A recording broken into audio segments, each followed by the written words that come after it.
This happened when both me and my friend Jay were 15. I was spending the night at his house, as I often did. It was a normal enough night. We watched movies, played a couple of video games, and stayed up way too late. It was about 2 a.m. I think when we heard a loud banging coming from the front door. Luckily at the time, we were in his kitchen at the back of the house so no one could see us. We were spooked because there shouldn't have been anyone at the door at this hour, but we figured it was some drunk person and that they would go away soon enough. After 30 seconds, there was more banging on the door and yelling that neither of us could understand. It sounded like an adult man, and he sounded angry, so we were both scared. He texted his mom, who we thought was upstairs, but she said that she had left a bit before without saying anything. She did that often enough. She liked to go to her friend's house in the middle of the night, so we didn't pay any attention or notice when she left. We didn't know what to do, as we were scared to call the police based off past experiences with cops and our small town being not the best. At this point, we turned off the kitchen light and were ducked down on the ground. We heard the banging and yelling getting louder, and I decided to see who it was, if it was anyone that we knew. I army crawled through the dining room, which was also dark, and peeked through the door to the living room, which is where the front door was. There is also a huge window by the door that you can see right into the dining room, so I was very careful not to be seen. I couldn't see any details of the man, but he looked to be about 6 feet tall and had gray hair. I crawled back to Jay, and we quietly decided what to do. We heard the knocking stop, so we decided to wait a bit before seeing if it was safe. We also decided to go under the table in the dining room in case he tried to come around back, which is where the kitchen was. After around 10 minutes of silence, we rock, paper, scissored who had to go check if he was there, and of course I lost. So I again army crawled to the dining room door. I saw the man staring through the window. Hands cupped against the glass, I made eye contact with him the moment he saw me, and I loudly said, "Crap," causing my friend to panic and crawl behind me. I saw him pull out his phone. He told me later that he was texting his mom to come home and save us. The man started yelling again, and this time I could make out a bit more of what he said. It was mostly cussing, although I definitely heard the phrase, "I'm going to kill you," in there a couple times. I quickly looked past the man to see if any of the neighbors seemed to notice him, but no luck. I crawled back out of his sight and again discussed what to do with my friend. We decided to go into the basement for safety, which you could get to by moving the fridge. It's a confusing house, I know, but it was really old and not meant for modern-sized appliances. We pulled out the fridge and got into the basement, feeling mostly safe but still terrified. I started having a panic attack, although I'm trying to hold it together best I can for Jay, who was also on the verge of having a panic attack. We heard a gunshot and a shattering of glass from above us, and I cover my mouth so I don't scream. Jay and I look at each other terrified. We hear footsteps and yelling above us, the man asking where we went. We hear him going upstairs and running around up there for a bit. He eventually comes back down and starts turning over furniture, I'm assuming to find us. After what felt like hours but was probably only minutes, Jay's mom pulls into the driveway, which scares the guy as he runs out the back door in the kitchen.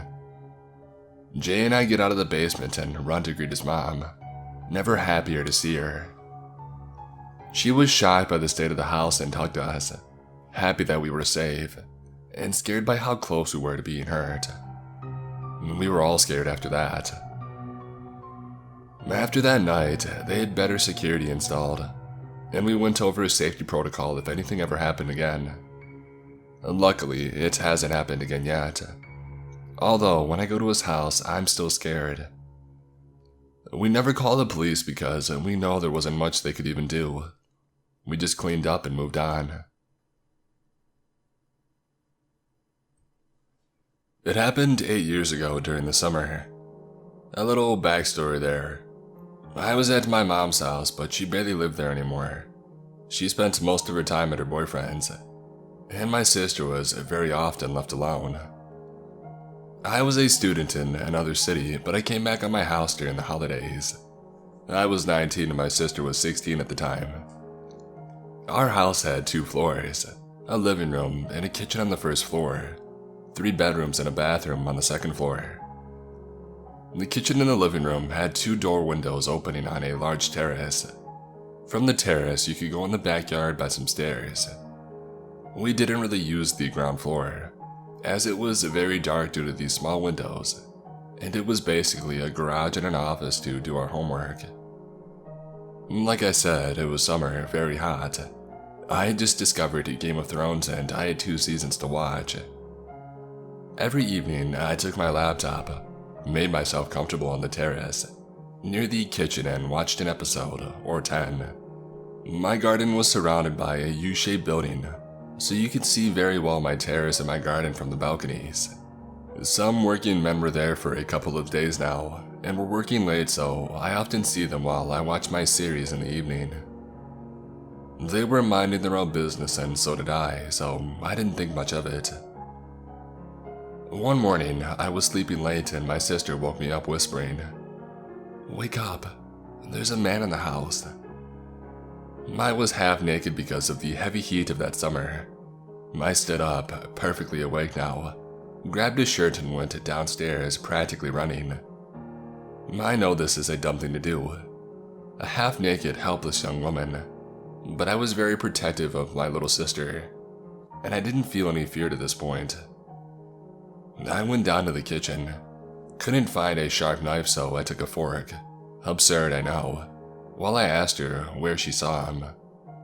She told me that she was watching TV in the living room, and because the windows were open, she saw a man in the reflection standing just behind her.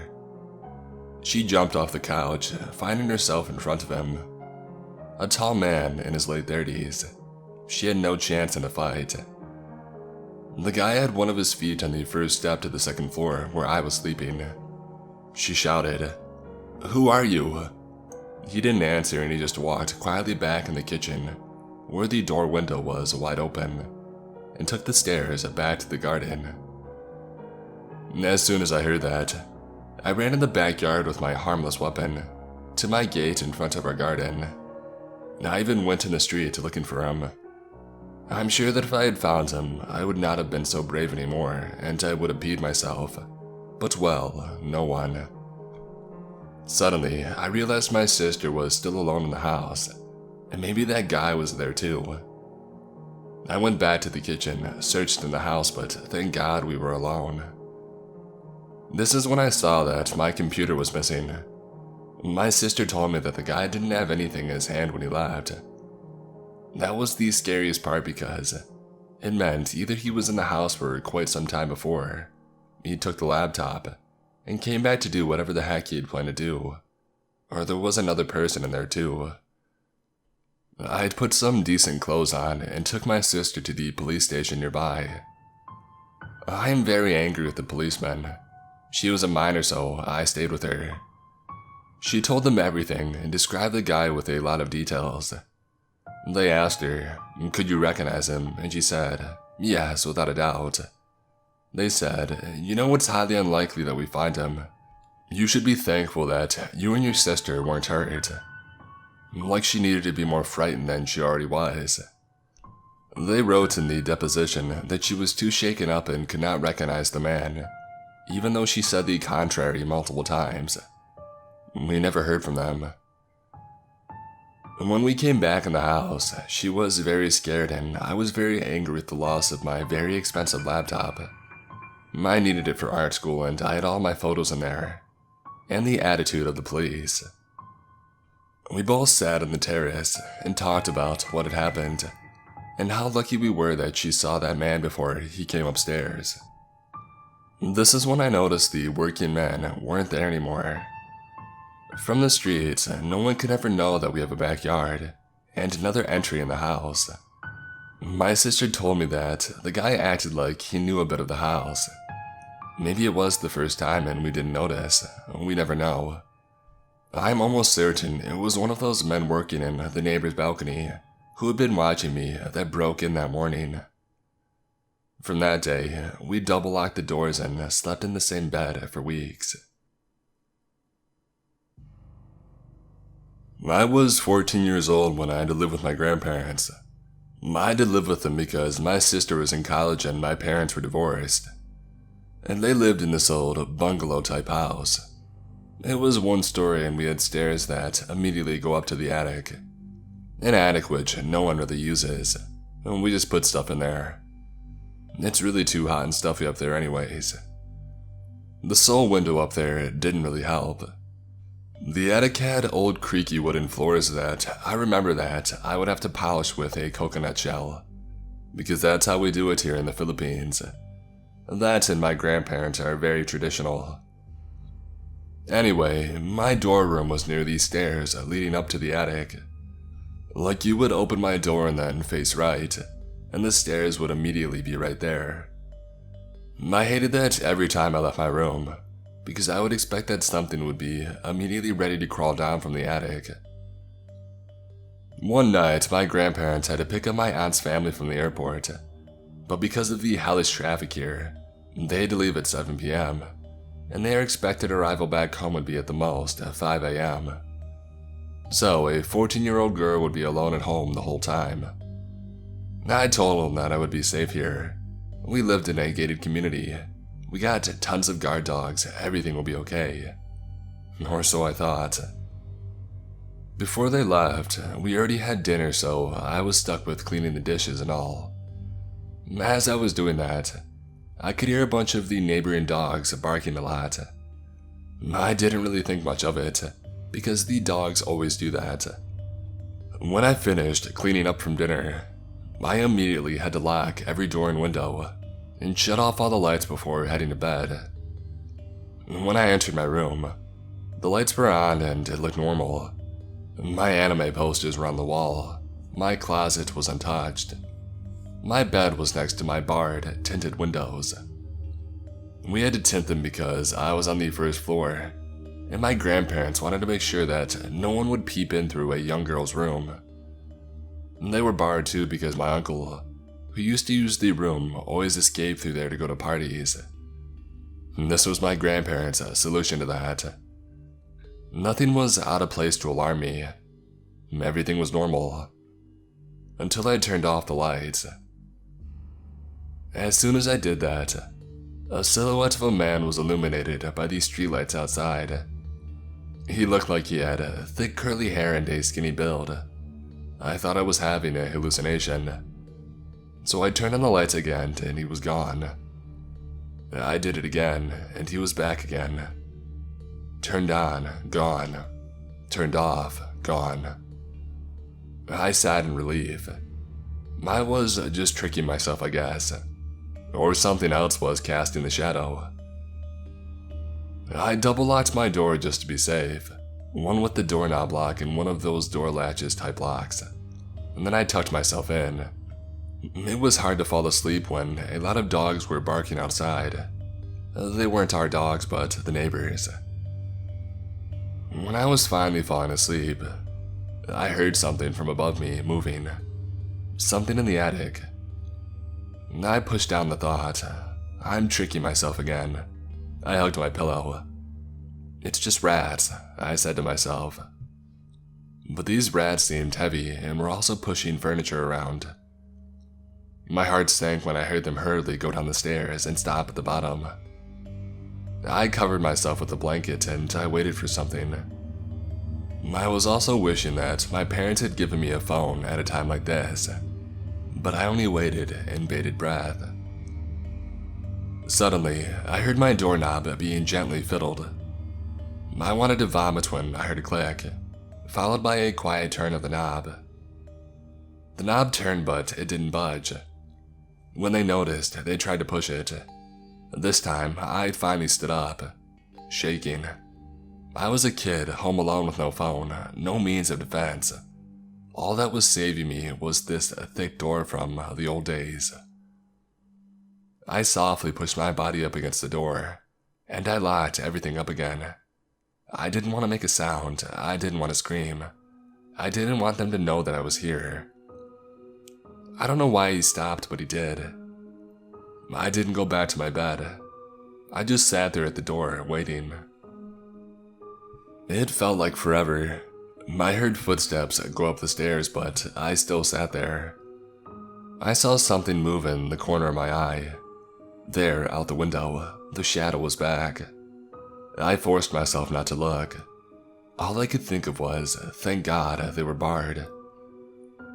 I don't remember what happened after that. I think I fell asleep or I was too scared to even think straight. I just remember, the next day when my family and I were having breakfast, I casually brought it up. "Grandfather, I think I heard footsteps up in the attic last night." My grandmother scoffed. "It's probably rats." I never brought it up again. I didn't want them to worry. I probably was. But I do know this. Our dogs were caged up near the gate and were far from my room, so they wouldn't have seen anything. The only dogs who were near my room were the neighbors. Also, there was nothing outside my window that could cast a shadow that looked like a man. And lastly, the attic window was open. I grew up in a tiny French village in mid-northern France, in an area that is most well known for its massive forest. My little village was in the middle of this forest, surrounded by trees from all sides. Most of its secluded population was of an elderly demographic. The forest was large enough that if you walked into it in one direction, it would be hours, even days if you chose a bad trajectory, until you would find any other proper civilization, aside from the occasional lone road.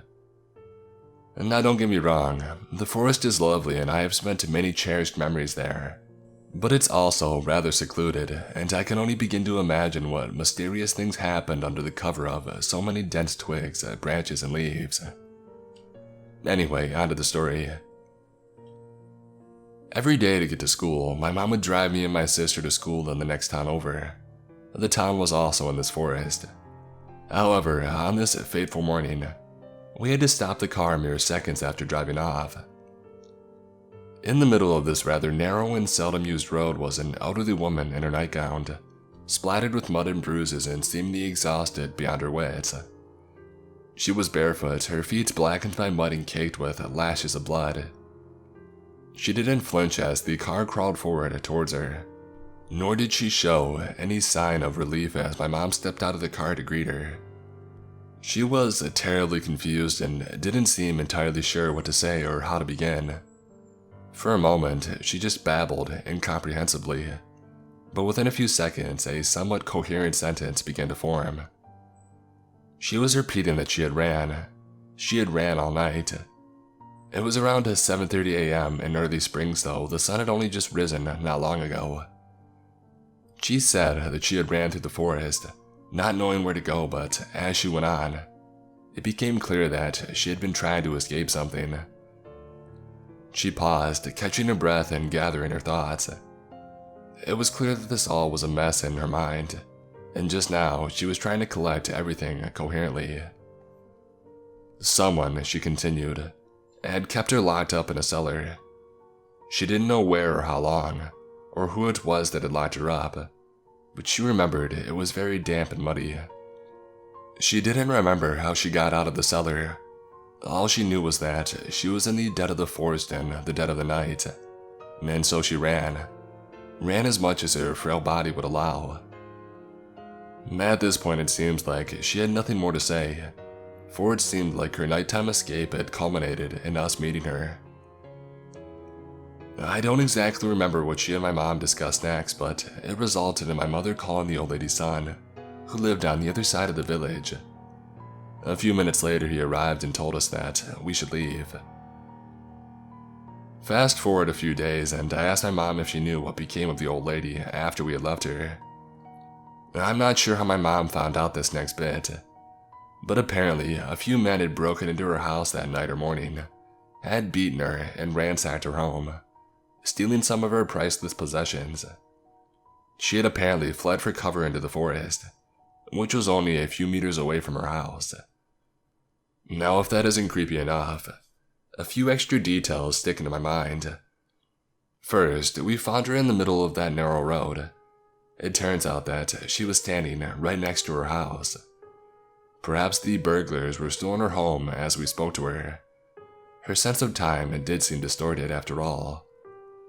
Secondly, no mention of the supposed cellar she was kept in was made. It had to be a fiction of her panic and delusion. Or had she really been locked up in a cellar somewhere in the forest, only for no one to believe her? It seems unlikely, but you do occasionally stumble upon old and grotty stone huts and ruins in the forest. Perhaps some of them hide a few gruesome tales. Unfortunately, we never really spoke to that family again, so we never got to find out about what really happened that night. I believe the elderly lady is now deceased. We will never fully find out the truth about that cellar. Nonetheless, whenever I return home and drive past that house in that narrow street, I can't help but remember the frail lady standing alone in her muddy nightgown,